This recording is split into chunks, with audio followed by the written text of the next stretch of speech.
Alrighty, let's test out the Ryobi airstrike stapler.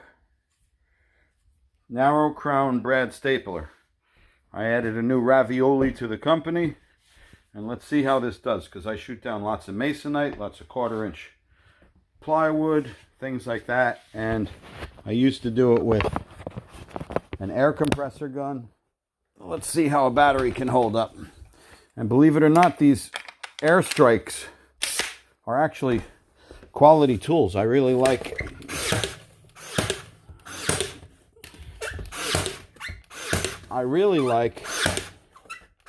their brad nailer, and like this nail bent, but that's because it probably hit a screw below.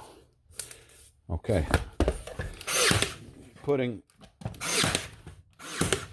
1 inch